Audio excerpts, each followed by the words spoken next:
Dear students, you're welcome in today's session. Today we will discuss anecdotal record. Dear student teachers, we will discuss about what is anecdotal record, what is its purpose, its advantages, its limitations. Let us start. Anecdotal record एक assessment technique है. What is this? An assessment technique ਜਿਹੜੀ ਕਿ informal observation ਦੇ ਰੂਪ 'ਚ informal observation ਕਿਸੇ ਵਿਦਿਆਰਥੀ ਜਾਂ ਕਿਸੇ ਵੀ ਵਿਅਕਤੀ ਦੀ ਕਿਸੇ ਘਟਨਾ ਦੇ ਸੰਬੰਧ ਵਿੱਚ ਕਿਸੇ ਖਾਸ ਸਥਿਤੀ ਦੇ ਸੰਦਰਭ ਵਿੱਚ ਉਸ ਨੂੰ ਆਬਜ਼ਰਵ ਕਰਨਾ। ਇਸ ਅਸੈਸਮੈਂਟ ਦੇ ਵਿੱਚ ਕੀ ਹੁੰਦਾ ਬੇਟਾ? ਸਟੂਡੈਂਟਸ ਦੀ ਡਿਵੈਲਪਮੈਂਟ ਦਾ ਹਿਸਾਬ ਰੱਖਿਆ ਜਾਂਦਾ ਹੈ। ਸਟੂਡੈਂਟਸ ਦੀ ਡਿਵੈਲਪਮੈਂਟ, ਉਹਨਾਂ ਦੇ ਲਰਨਿੰਗ ਐਕਸਪੀਰੀਅੰਸਿਸ, ਉਹਨਾਂ ਦੀ interaction with the world. Development, ਉਹਨਾਂ ਦੀ ਡਿਵੈਲਪਮੈਂਟ ਸਹੀ ਹੋ ਰਹੀ ਹੈ ਕਿ ਨਹੀਂ ਹੋ ਰਹੀ, ਉਹਨਾਂ ਦੇ ਲਰਨਿੰਗ ਐਕਸਪੀਰੀਅੰਸਿਸ ਕੀ ਨੇ, ਅਤੇ ਉਹਨਾਂ ਦੀ ਦੂਸਰਿਆਂ ਦੇ ਨਾਲ ਇੰਟਰੈਕਸ਼ਨ ਕਿਸ ਤਰ੍ਹਾਂ ਦੀ ਹੈ, ਆਪਣੇ ਸਾਥੀਆਂ ਨਾਲ, ਆਪਣੇ ਅਧਿਆਪਕਾਂ ਨਾਲ, ਆਪਣੇ ਪੇਰੈਂਟਸ ਦੇ ਨਾਲ। ਤਾਂ ਮੂਲ ਰੂਪ ਵਿੱਚ ਐਨੈਕਡੋਟਲ ਰਿਕਾਰਡ ਕੀ ਹੈ?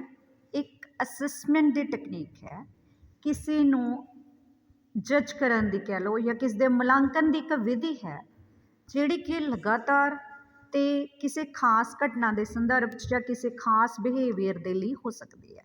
ਇਹਦੇ ਨਾਲ ਵਿਦਿਆਰਥੀਆਂ ਦੀ ਡਿਵੈਲਪਮੈਂਟ, ਪ੍ਰੋਗਰੈਸ, ਉਹਨਾਂ ਦੇ ਅਨੁਭਵ ਕਿਸ ਤਰ੍ਹਾਂ ਦੇ ਨੇ, ਉਹਨਾਂ ਦੇ ਦੂਸਰੇ ਨਾਲ ਗੱਲਬਾਤ, ਇੰਟਰੈਕਸ਼ਨ ਕਿਸ ਤਰ੍ਹਾਂ ਦੀ ਹੈ, ਇਹ ਸਾਰੇ ਐਕਸਪੀਰੀਅੰਸਿਸ ਨੂੰ ਨੋਟਿਸ ਕੀਤਾ ਜਾ ਸਕਦਾ ਹੈ।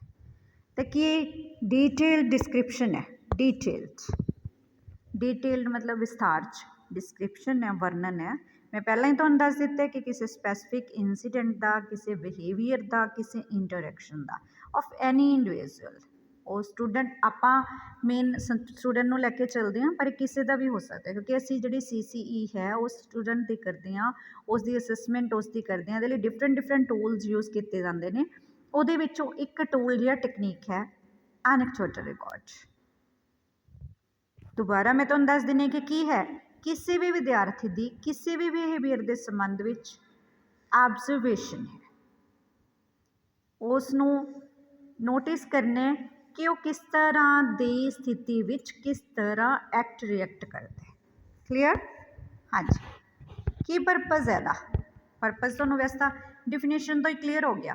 ਬੱਚੇ ਦੀ ਸੋਸ਼ਲ ਐਡਜਸਟਮੈਂਟ ਦੇਖਣਾ ਕਿ ਉਹ ਸਮਾਜ ਦੇ ਵਿੱਚ ਕਿੰਨੀ ਕੁ ਉਹਦੀ ਐਡਜਸਟਮੈਂਟ ਹੈ, ਕਿਸ ਤਰ੍ਹਾਂ ਦਾ ਉਹਦਾ ਲੈਵਲ ਹੈ ਬੱਚੇ ਦਾ, ਇੰਟਰਸਟ ਉਹਦਾ ਕੀ ਹੈ, ਐਟੀਟਿਊਡ ਉਹਦਾ ਕੀ ਹੈ, ਪ੍ਰੋਗਰੈਸ, ਉਹਦੀ ਲਰਨਿੰਗ ਦੀ ਪ੍ਰੋਗਰੈਸ ਕਿੰਨੀ ਕੁ ਹੈ, ਪ੍ਰੋਗਰੈਸ ਹੈ ਜਾਂ ਡਿਲੇ ਹੋ ਰਹੀ ਹੈ ਲਰਨਿੰਗ ਦੇ ਵਿੱਚ, ਕਿਹੜੀਆਂ ਕੰਡੀਸ਼ਨਸ ਰਿਸਪੋਂਸੀਬਲ ਨੇ ਅਗਰ ਉਹ ਐਂਟੀ ਸੋਸ਼ਲੀ ਬਿਹੇਵ ਕਰਦਾ। ਕਈ ਵਾਰ ਬੱਚਾ ਹੁੰਦਾ ਨਾ ਵਧੀਆ ਤਰੀਕੇ ਨਾਲ ਗੱਲਬਾਤ ਨਹੀਂ ਕਰਦਾ, ਜਾਂ ਆਪਾਂ ਕਹਿੰਦੇ ਕਿ ਬੱਚਾ ਵਿਗੜਿਆ ਹੋਇਆ। ਵਟਸ ਦਾ ਰੀਜ਼ਨ? ਆਪਾਂ ਸਿਰਫ ਇਹ ਕਹਿ ਦਿੰਦੇ ਹਾਂ ਕਿ ਬੱਚੇ ਦਾ ਇਹ ਬਿਹੇਵੀਅਰ ਸਹੀ ਨਹੀਂ, ਪਰ ਉਹਦੇ ਸਹੀ ਨਾ ਹੋਣ ਦੇ ਕਾਰਨ ਹੁੰਦੇ ਨੇ, ਉਹਨਾਂ ਦੀ ਜਾਂਚ ਕਰਦਾ ਹੈ ਇਹਦੇ ਨਾਲ। ਅਤੇ ਨੀਡਸ ਆਫ ਦ ਸਟੂਡੈਂਟਸ, ਉਹਨਾਂ ਦੀਆਂ ਆਪਣੀਆਂ ਜ਼ਰੂਰਤਾਂ ਨੇ, ਬੱਚੇ ਕਹਿ ਨਹੀਂ ਪਾਉਂਦੇ। ਵਿਦਿਆਰਥੀਆਂ ਦੀਆਂ ਜ਼ਰੂਰਤਾਂ ਨੂੰ ਸਾਨੂੰ ਖੁਦ ਨੂੰ ਆਬਜ਼ਰਵ ਕਰਨਾ ਪੈਂਦਾ, ਤਾਂ ਉਹ ਚੀਜ਼ ਇੱਥੇ ਆਪਾਂ ਨੂੰ ਇਸ ਰਾਹੀਂ ਹੋ ਸਕਦੀ ਹੈ। ਨੈਕਸਟ ਹੈ ਜੀ ਕੈਰੈਕਟਰਿਸਟਿਕਸ। ਕਿਸੇ ਵੀ ਚੀਜ਼ ਦੇ ਤੱਤ ਹੁੰਦੇ ਨੇ, ਉਸਦੀਆਂ ਵਿਸ਼ੇਸ਼ਤਾਵਾਂ ਹੁੰਦੀਆਂ ਨੇ। ਕੀ ਵਿਸ਼ੇਸ਼ਤਾਵਾਂ ਨੇ? ਇਨਫੋਰਮਲ ਹੁੰਦੀ ਹੈ ਇਹ, ਸ਼ਾਰਟ ਹੁੰਦੀ ਹੈ, ਇਹ ਸ਼ਾਰਟ ਹੈ, ਬਰੀਫ ਦੇ ਵਿੱਚ ਰਿਪੋਰਟ ਕੀਤੀ ਹੈ। ਉਹਦਾ ਡਿਟੇਲ ਡਿਸਕ੍ਰਿਪਸ਼ਨ ਆਪਾਂ ਕੀਤਾ, ਪਰ ਜਿਹੜੀ ਡਿਟੇਲ ਡਿਸਕ੍ਰਿਪਸ਼ਨ ਹੈ ਉਹ ਕਿਸੇ ਇੱਕ ਸਮੇਂ ਲਈ ਹੈ, ਸਪੈਸੀਫਿਕ ਇੰਸੀਡੈਂਟ ਲਈ ਹੈ, ਸਪੈਸੀਫਿਕ ਬਿਹੇਵੀਅਰ ਲਈ ਹੈ, ਅਤੇ ਉਹਨੂੰ ਬਾਅਦ 'ਚੋਂ ਸਮਰਾਈਜ਼ ਆਪਾਂ ਕਰਦੇ ਹਾਂ ਉਸ ਰਿਪੋਰਟ ਨੂੰ। ਡਾਇਰੈਕਟ ਓਬਜ਼ਰਵੇਸ਼ਨ ਹੈ, ਡਾਇਰੈਕਟ ਟੀਚਰ ਹੈ ਜਾਂ ਜਿਹੜਾ ਗਾਈਡ ਹੈ ਜਾਂ ਜੋ ਵੀ ਅਬਜ਼ਰਵਰ ਹੈ ਉਹ ਡਾਇਰੈਕਟਲੀ ਬੱਚੇ ਨੂੰ ਓਬਜ਼ਰਵ ਕਰਦਾ ਹੈ। ਫੈਕਚੁਅਲ ਇਨਫੋਰਮੇਸ਼ਨ, ਉਹ ਤੱਥ ਲਿਖਦਾ, ਨਾ ਕਿ ਆਪਣੇ ਦਿਮਾਗ ਦੀ ਵਰਤੋਂ ਕਰਦਾ। ਉਹ ਜੋ ਹੋ ਰਹੇ ਅਸਲੀਅਤ ਘਟਨਾਵਾਂ ਨੂੰ ਪੇਸ਼ ਕਰਦਾ ਹੈ। ਡਿਸਕ੍ਰਿਪਸ਼ਨ ਆਫ ਬਿਹੇਵੀਅਰ, ਉਸ ਦੇ ਬਿਹੇਵੀਅਰ ਦਾ ਵਰਣਨ ਹੈ ਜੋ ਉਹ ਕਰ ਰਹੇ ਹੈ, ਆਪਣੇ ਕੋਲੋਂ ਨਹੀਂ ਕੋਈ ਕਮੈਂਟ ਦਿੰਦਾ।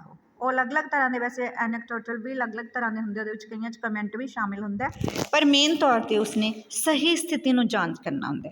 ਕੰਟੀਨਿਊਸ ਐਂਡ ਕਿਊਮੂਲੇਟਿਵ, ਲਗਾਤਾਰ, ਅਕੂਰੇਟ, ਸਹੀ ਹੋਣਾ ਚਾਹੀਦਾ, ਨੋਨ ਬਾਇਸਡ, ਪੱਖਪਾਤੀ ਨਹੀਂ ਹੋਣਾ ਚਾਹੀਦਾ। ਕਈ ਵਾਰ ਟੀਚਰ ਦੇ ਆਪਣੇ ਮਨ 'ਚ ਕੋਈ ਇੱਦਾਂ ਦਾ ਕੰਸੈਪਟ ਬਣਿਆ ਹੁੰਦਾ ਕਿ ਵਿਦਿਆਰਥੀ ਸਹੀ ਨਹੀਂ ਹੈ, ਤਾਂ ਉਹਦੇ ਅਕੋਰਡਿੰਗ ਉਹਨੂੰ ਜੱਜ ਕਰ ਲੈ ਦਿਸ ਇਜ਼ ਨਾਟ ਰਾਈਟ। ਇਹਦਾ ਫੀਚਰ ਹੀ ਇਹ, ਇਹਦੀ ਕੈਰੈਕਟਰਿਸਟਿਕ ਇਹ ਹੈ ਕਿ ਤੁਸੀਂ ਬਾਇਸ ਨਹੀਂ ਹੋਵੋਗੇ, ਨਿਊਟਰਲ ਰਹਿ ਕੇ ਉਸ ਨੂੰ ਜਿਵੇਂ ਜਿਵੇਂ ਉਹ ਕਰਦਾ ਐਕਚੁਅਲ ਸਥਿਤੀ ਦਾ ਬਿਆਨ ਕਰਨਾ। Extensive enough to cover the episode, ਇੰਨਾ ਕੁ ਐਕਸਟੈਂਸਿਵ ਹੁੰਦਾ ਕਿ ਉਹ ਐਪੀਸੋਡ ਨੂੰ ਕਵਰ ਕਰ ਸਕੇ, ਉਸ ਘਟਨਾ ਦੀ ਪੂਰੀ ਤਰ੍ਹਾਂ ਜਾਂਚ ਕਹਿ ਲਓ, ਪੂਰੀ ਤਰ੍ਹਾਂ ਉਸ ਘਟਨਾ ਨੂੰ ਨੋਟ ਕਰ ਸਕੇ ਤੇ ਉਸ ਤੋਂ ਬਿਯੋਂਡ ਨਾ ਜਾਵੇ, ਅੱਗੇ ਪਿੱਛੇ ਨਹੀਂ ਜਾਣਾ, ਉਸ ਦੇ ਸੰਦਰਭ 'ਚ ਉਹਦੇ ਬਿਹੇਵੀਅਰ ਨੂੰ ਨੋਟ ਕਰੇ। ਕਲੀਅਰ ਜੀ।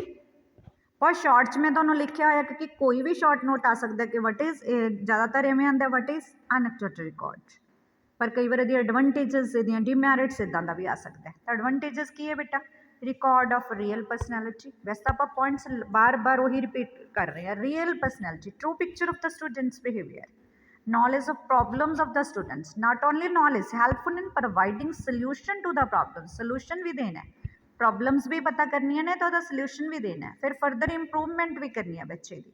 ਤੇ ਉਹਦਾ ਜਿਹੜਾ ਇਹ ਸਕੂਲ ਲਈ ਵੀ ਹੈਲਪਫੁਲ ਹੈ ਕਿਉਂਕਿ ਸਕੂਲ ਦੇ ਵਿੱਚ ਜੋ ਬੱਚਾ ਜਿਹੜੇ ਐਟਮੋਸਫੇਅਰ 'ਚ ਰਹਿ ਰਿਹਾ ਸਕੂਲ ਦੀ ਬਿਹਤਰੀ ਲਈ ਵੀ ਫਾਇਦੇਮੰਦ ਹੈ, ਟੀਚਰਸ ਲਈ ਵੀ ਫਾਇਦੇਮੰਦ ਹੈ, ਬੱਚੇ ਨੂੰ ਸਮਝ ਸਕਦੇ ਨੇ, ਪੈਰੈਂਟਸ ਲਈ ਵੀ ਫਾਇਦੇਮੰਦ ਹੈ ਕਿਉਂਕਿ ਮਾਤਾ ਪਿਤਾ ਨੂੰ ਵੀ ਦੱਸੇ ਜਾ ਸਕਦੇ ਕਿ ਬੱਚਾ ਕਿਸ ਸਥਿਤੀ 'ਚ ਕਿਸ ਤਰ੍ਹਾਂ ਦਾ ਵਿਵਹਾਰ ਕਰਦਾ ਹੈ, ਜਿਸ ਨਾਲ ਕਿ ਉਹ ਉਸ ਨੂੰ ਚੇਂਜ ਕਰ ਸਕਣ।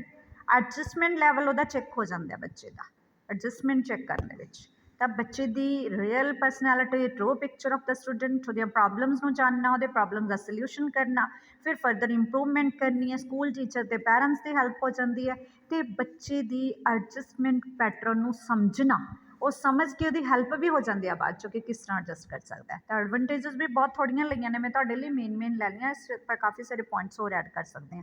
ਤਾਂ ਮੈਂ ਤੁਹਾਡੇ ਲਈ ਆ ਦੋ ਬਿੰਦੀਆਂ ਅਤੇ ਡਾਟ ਲਗਾ ਕੇ ਉਹ ਲਗਾ ਕੇ ਛੱਡੀ ਹੋਈ ਇੱਥੇ, ਇਹਦਾ ਮਤਲਬ ਹੈ ਕਿ ਅਸੀਂ ਅੱਗੇ ਲਿਖ ਸਕਦੇ ਹਾਂ, ਇਸ ਪੁਆਇੰਟ ਨੂੰ ਲੈ ਕੇ ਐਕਸਪਲੇਨ ਕਰ ਸਕਦੇ ਹਾਂ। ਦੇਖਣਾ ਕਿ ਜੋ ਕੁਐਸਚਨ ਹੈ ਉਹਦੀ ਡਿਮਾਂਡ ਕੀ ਹੈ, ਉਹਦੇ ਅਕੋਰਡਿੰਗ ਅਸੀਂ ਇਹਨਾਂ ਪੁਆਇੰਟਸ ਨੂੰ ਵੀ ਫਰਦਰ ਐਕਸਪਲੇਨ ਕਰ ਸਕਦੇ ਹਾਂ। ਅਦਰਵਾਈਜ਼ ਜੇ ਸ਼ਾਰਟ ਨੋਟ ਹੈ ਤਾਂ ਇਸ ਤਰ੍ਹਾਂ ਵੀ ਲੈ ਸਕਦੇ ਹਾਂ। ਇਹ ਡਿਪੈਂਡ ਕਰੂਗਾ ਕੁਐਸਚਨ ਦੇ ਉੱਪਰ ਕਿ ਕਿਸ ਤਰ੍ਹਾਂ ਆਪਾਂ ਲਿਖਣਾ ਹੈ। ਇੱਕੋ ਹੀ ਕੁਐਸਚਨ ਇਕੱਲਾ ਐਡਵਾਂਟੇਜਸ ਆ ਰਿਹਾ, ਇਹਨੂੰ ਐਕਸਪਲੇਨ ਵੀ ਕੀਤਾ ਜਾ ਰਿਹਾ, ਪੂਰਾ ਨੋਟ ਆ ਰਿਹਾ ਤਾਂ ਤੁਸੀਂ ਸ਼ਾਰਟ ਦੇ ਵਿੱਚ ਟੱਚ ਕਰੋਗੇ। ਹਾਂਜੀ, ਹੁਣ ਹਰ ਚੀਜ਼ ਦੀ ਲਿਮਿਟੇਸ਼ਨਸ ਹੈ। ਮੈਂ ਤੁਹਾਨੂੰ ਅਕਸਰ ਕਹਿੰਦੀ ਹੁੰਦੀ ਕਿ ਜਦੋਂ ਵੀ ਕੋਈ ਚੀਜ਼ ਆਪਾਂ ਜਿਹਦੇ ਫਾਇਦੇ ਨੇ ਉਹਦੇ ਨੁਕਸਾਨ ਹੈਗੇ ਹੀ ਹੈਗੇ, ਉਹਦਾ ਕੋਈ ਨਾ ਕੋਈ ਲਿਮਿਟੇਸ਼ਨ, ਡਿਮੈਰਿਟ, ਡਿਸਐਡਵਾਂਟੇਜ ਹੈਗੀ ਹੈ। ਮੈਂ ਤੁਹਾਡੇ ਲਈ ਸਾਰੇ ਇਹ ਨਾਮ ਲਿਖ ਦਿੱਤੇ ਟਰਮਸ ਤਾਂ ਕਿ ਤੁਹਾਨੂੰ ਪਤਾ ਲੱਗ ਜੇ। ਸਬਜੈਕਟਿਵ ਮੈਥਡ, ਮੈਂ ਤੁਹਾਨੂੰ ਪਹਿਲਾਂ ਹੀ ਕਿਹਾ ਕਿ ਜਿਹੜਾ ਟੀਚਰ ਹੈ, ਜਿਹੜਾ ਆਬਜ਼ਰਵਰ ਹੈ, ਉਹ ਕਈ ਵਾਰ ਬਾਇਸਡ ਹੋ ਜਾਂਦਾ, ਉਹਦੇ ਮਨ 'ਚ ਜੋ ਕੰਸੈਪਟ ਬਣਿਆ ਹੋਇਆ ਉਹਦੇ ਆਪਣੇ ਵਿਚਾਰ ਸ਼ਾਮਿਲ ਹੋ ਜਾਂਦੇ ਆ। ਟਾਈਮ ਕੰਜ਼ਿਊਮਿੰਗ, ਟਾਈਮ ਬਹੁਤ ਲੱਗ ਜਾਂਦਾ ਇਸ ਪ੍ਰੋਸੈਸ 'ਤੇ। Lack of expert teachers and expert teachers ਨਹੀਂ ਹੁੰਦੇ ਜਿਨ੍ਹਾਂ ਨੂੰ ਪ੍ਰੋਪਰ ਪਤਾ ਹੋਵੇ ਕਿ ਕਿਸ ਤਰ੍ਹਾਂ ਬਿਹੇਵੀਅਰ ਦੀ ਜਾਂਚ ਕਰਨੀ ਹੈ। ਨੋ ਆਲ ਸਟੂਡੈਂਟਸ ਆਰ ਅਬਜ਼ਰਵਡ, ਸਾਰੇ ਸਟੂਡੈਂਟਸ ਨੂੰ ਅਬਜ਼ਰਵ ਨਹੀਂ ਕੀਤਾ ਜਾ ਸਕਦਾ, ਕੁਝ ਵਿਸ਼ੇਸ਼ ਸਟੂਡੈਂਟਸ ਨੂੰ ਦੇਖਿਆ ਜਾ ਸਕਦਾ ਹੈ। Disinterest on the part of teachers, ਕਈ ਵਾਰ ਟੀਚਰ ਇੰਟਰਸਟ ਨਹੀਂ ਦਿਖਾਉਂਦੇ ਇਸ ਕੰਮ ਦੇ ਵਿੱਚ ਕਿ ਇਹ ਬੋਰਿੰਗ ਹੈ ਕੰਮ, ਜਾਂ ਇੰਨਾ ਲੰਬਾ ਸਮਾਂ ਕੌਣ ਕਰੇ, ਜਾਂ ਇਹਦੇ ਨਾਲ ਕੀ ਫਾਇਦਾ ਹੋਊਗਾ, ਤਾਂ ਡਿਸਇੰਟਰਸਟ ਹੋ ਜਾਂਦਾ ਹੈ। ਪ੍ਰੋਪਰਲੀ ਰਿਕਾਰਡ ਨਹੀਂ ਕਈ ਵਾਰ ਮੇਨਟੇਨ ਹੁੰਦਾ ਕਿਉਂਕਿ ਟੀਚਰ ਦੇ ਡਿਸਇੰਟਰਸਟ ਕਰਕੇ ਵੀ ਲਗਾ ਲਓ, ਜਾਂ ਕਈ ਵਾਰ ਕਿਸੇ ਘਟਨਾ ਨੂੰ ਬਿਆਨ ਕਰਨਾ ਸੰਭਵ ਨਹੀਂ ਹੁੰਦਾ। ਨਾਟ ਸਟੈਂਡਰਡਾਈਜ਼ਡ, ਕੋਈ ਸਟੈਂਡਰਡਾਈਜ਼ਡ ਇਹਦੇ ਵਾਸਤੇ ਕੁਐਸਚਨਸ ਨਹੀਂ ਹੈਗੇ, ਸਟੈਂਡਰਡਾਈਜ਼ਡ ਟੈਕਨੀਕ ਨਹੀਂ ਹੈਗੀ ਵੀ ਜਿਹਦੇ ਆਧਾਰ 'ਤੇ ਜਾਂਚ ਕੀਤਾ ਜਾਵੇ। ਟੀਚਰ ਅਤੇ ਆਬਜ਼ਰਵਰ 'ਤੇ ਸੋਲਲੀ ਡਿਪੈਂਡ ਹੋ ਗਿਆ ਕਿ ਉਹ ਕਿਸ ਤਰ੍ਹਾਂ ਸੋਚਦਾ, ਉਹ ਕਿਸ ਤਰ੍ਹਾਂ ਬਿਹੇਵੀਅਰ ਨੂੰ ਨੋਟ ਕਰਦਾ, ਉਹ ਕਿਹੜੇ ਕੁਐਸਚਨਸ ਨੂੰ ਮਾਈਂਡ 'ਚ ਲੈ ਕੇ ਚੱਲਦਾ, ਇਸ ਕਰਕੇ ਸਟੈਂਡਰਡਾਈਜ਼ਡ ਟੈਕਨੀਕ ਨਹੀਂ। ਦੇਖੋ, ਲਿਮਿਟੇਸ਼ਨ ਦੇ ਬਾਵਜੂਦ ਹਰ ਚੀਜ਼ ਦਾ ਆਪਣਾ ਫਾਇਦਾ ਹੁੰਦਾ। ਇਸ ਤਰ੍ਹਾਂ ਦਾ ਅਸੀਂ ਬੱਚੇ ਦੇ ਬਿਹੇਵੀਅਰ ਨੂੰ ਨੋਟ ਹੀ ਨਹੀਂ ਕਰ ਪਾਵਾਂਗੇ, ਉਸ ਬਾਰੇ ਜਾਣ ਹੀ ਨਹੀਂ ਪਾਵਾਂਗੇ। ਜੇ ਜਾਣ ਨਹੀਂ ਪਾਵਾਂਗੇ ਤਾਂ ਇੰਪਰੂਵ ਕਿਸ ਤਰ੍ਹਾਂ ਕਰਾਂਗੇ। ਤਾਂ ਹਰ ਇੱਕ ਮੈਥਡ ਦਾ, ਹਰ ਇੱਕ ਟੈਕਨੀਕ ਦਾ, ਹਰ ਇੱਕ ਟੂਲ ਦਾ ਆਪਣਾ ਬੈਨੀਫਿਟ ਵੀ ਹੈ। ਇਸ ਕਰਕੇ despite limitation there are so many benefits of this technique ਕਿ ਹੋ ਸਕਦਾ it provides a clear idea about students progress. ਉਹਦੀ ਪ੍ਰੋਗਰੈਸ ਵਾਸਤੇ ਇੱਕ ਕਲੀਅਰ ਪਿਕਚਰ ਸਾਡੇ ਸਾਹਮਣੇ ਰੱਖਦਾ ਹੈ। ਸਾਰੇ ਟੀਚਰ ਤਾਂ ਬਾਇਸ ਨਹੀਂ ਨਾ ਹੁੰਦੇ, ਕਈ ਟੀਚਰਸ ਇੱਦਾਂ ਦੇ ਵੀ ਹੁੰਦੇ ਜਿਹੜੇ ਸਮਝ ਸਕਦੇ ਇਸ ਗੱਲ ਨੂੰ। ਇਕੱਲੀ ਪਲਾਨਿੰਗ ਇੰਸਟਰਕਸ਼ਨ ਲਈ ਹੀ ਬੈਨੀਫਿਸ਼ੀਅਲ ਨਹੀਂ ਹੈਗਾ ਇਹ, ਪਲਾਨਿੰਗ ਇੰਸਟਰਕਸ਼ਨ ਲਈ, but for keeping information for further assessment and improvement. ਮੈਂ ਬਾਰ ਇਹ ਗੱਲ ਕਰ ਰਹੀ ਹਾਂ ਕਿ ਇੰਪਰੂਵਮੈਂਟ ਦੇ ਲਈ ਬੈਨੀਫਿਸ਼ੀਅਲ ਹੈ। ਇੱਕ ਤਾਂ ਟੀਚਰ ਨੇ ਆਪਣੀ ਇੰਸਟਰਕਸ਼ਨ ਨੂੰ ਪਲਾਨ ਕਰਨਾ ਹੁੰਦਾ ਕਿ ਕਿਸ ਤਰ੍ਹਾਂ ਬੱਚਿਆਂ ਨੂੰ ਪੜ੍ਹਾਇਆ ਜਾਵੇ, ਕਿਸ ਤਰ੍ਹਾਂ ਕੋਈ ਚੀਜ਼ ਸਿਖਾਈ ਜਾਵੇ। ਦੂਸਰਾ, ਇਨਫੋਰਮੇਸ਼ਨ ਰਿਕਾਰਡ ਹੋ ਗਿਆ ਇਹ। ਤੀਸਰਾ, ਫਿਊਚਰ ਵਾਸਤੇ ਅਸੈਸਮੈਂਟ ਕਰਨ ਲਈ ਸੌਖਾ ਹੋਏਗਾ। ਚੌਥਾ, ਬੱਚੇ ਦੀ ਇੰਪਰੂਵਮੈਂਟ ਕਿਸ ਤਰ੍ਹਾਂ ਹੋ ਸਕਦੀ ਹੈ, ਕਿ ਉਹ ਲੜ ਰਹੇ ਆ ਕਿਸੇ ਨਾਲ, ਕਿਉਂ ਲੜ ਰਹੇ ਹੈ, ਐਂਟੀ ਸੋਸ਼ਲ ਬਿਹੇਵੀਅਰ ਕਰ ਰਹੇ, ਕਿਉਂ ਕਰ ਰਹੇ ਹੈ, ਜਾਂ ਲਰਨਿੰਗ ਦੇ ਵਿੱਚ ਉਹਦੀ ਡਿਲੇ ਹੋ ਰਹੀ ਹੈ, ਬਸ ਦਾ ਰੀਜ਼ਨ ਵਾਈ, ਕਿ ਟੀਚਰ ਫਾਸਟ ਕਰਵਾਉਂਦਾ ਤਾਂ ਨਹੀਂ ਸਮਝ ਆ ਰਿਹਾ, ਜਾਂ ਐਨੀ ਅਦਰ ਪੀਅਰਸ ਤੋਂ ਉਹਨੂੰ ਕੋਈ ਪ੍ਰੋਬਲਮ ਹੈ, ਇਸ ਤਰ੍ਹਾਂ ਨਹੀਂ ਪੜ੍ਹ ਰਿਹਾ। ਇਹ ਸਾਰੀਆਂ ਗੱਲਾਂ ਧਿਆਨ 'ਚ ਰੱਖੀਆਂ ਜਾਂਦੀਆਂ।